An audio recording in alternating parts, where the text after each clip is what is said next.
लेकिन इस बीच आपको बताते हैं किस तरीके से सियासी बयानबाजी जो है उसका दौर तेज है। कांग्रेस ये कह रही है कि एक भी विधायक चंपई सोरेन के साथ है नहीं, और वहीं उद्धव ठाकरे की शिवसेना की तरफ से भी प्रतिक्रिया इस पूरे मामले पर सामने आई है। सुनिए। सब मीडिया का अफवाह है, अटकलबाजी है। दिल्ली पहुंचते ही उन्होंने कहा कि मैं निजी दौरे पर आया हूं, बेटी से मिलने आया। आप लोगों ने यह भी दिखाया कि 5-7 विधायक उनके साथ हैं, 14 विधायक हैं। आपने एक भी विधायक का नाम हमको बता दीजिए जो उनके साथ अभी आए हैं।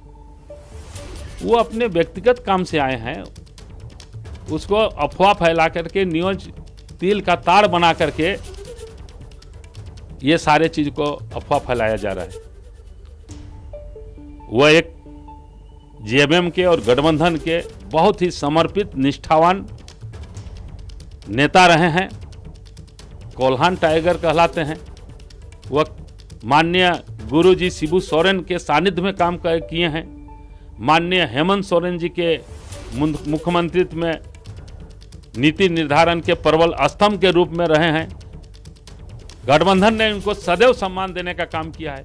हमको नहीं लग रहा है वह इस सम्मान को छोड़ के और अपनी जो शुरू से जिस पार्टी में है वह छोड़ के कहीं जाने वाले। मैं जानता हूं कि पार्टी ने और गठबंधन ने उनको सम्मान देने का काम किया है, सदैव उनको ऊंचे स्थान पर रखने का काम किया है।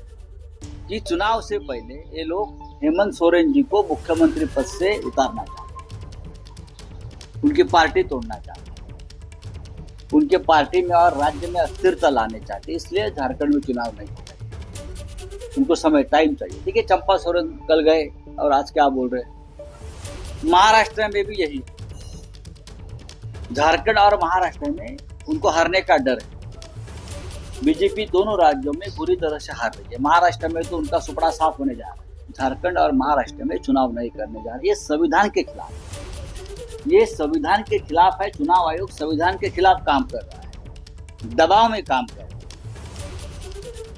तो इंडिया गठबंधन के खेमे के बयान आप सुन रहे थे। मैं एक बार फिर से शशांक का रुख करती हूँ और जरा शशांक से समझते हैं। शशांक, इसमें कोई दो राय नहीं कि हेमंत सोरेन जब सलाखों के पीछे गए तो फिर भरोसे के तौर पर सबसे पहला नाम जो आया सामने वो चंपई सोरेन का, जिन्हें मुख्यमंत्री की कुर्सी सौंपी गई। फिर ऐसे में ये इतनी तल्खियां कैसे बढ़ी? देखिए, हेमंत सोरेन उनको सीएम बनाए, जब जेल गए तो अब बाहर आए तो सीएम की कुर्सी से हटा भी दिए। कई ऐसी योजनाओं की शुरुआत चंपई ने की जिसका जमीन पर काफ़ी असर देखने को मिल रहा था। तो क्या इस कारण जो है पार्टी में अंदरूनी कलह शुरू हो गया, ये एक बड़ा सवाल है। और जो कुछ योजना चंपई के द्वारा शुरू की गई थी उसका नाम हेमंत सोरेन ने बदल दिया और उसको फिर रीलॉन्च किया गया उन योजनाओं को। तो कहीं ना कहीं तल्खी इन सबको लेकर हुई है। और मैं आपको बता दूं कि चंपई सोरेन उसी समय नाराज थे जब उनको सीएम पद से हटाया गया था, लेकिन उस समय वो कुछ बोले नहीं थे। 2 दिन तक नाराज थे, मीडिया के सामने भी नहीं आ रहे थे। तो उस समय वो क्यों नहीं बागी हुए, ये एक बड़ा सवाल हो रहा है।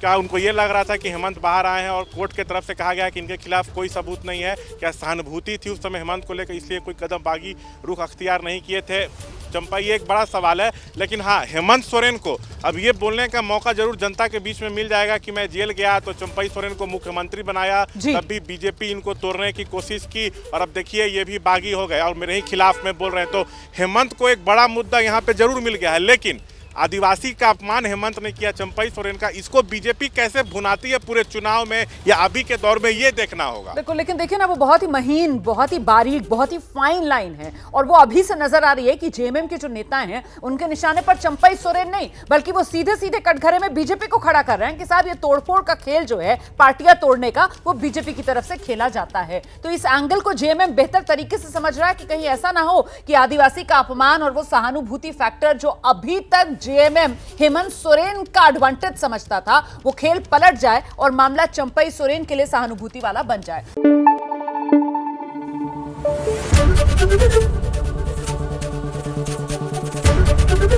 एबीपी न्यूज आपको रखे आगे।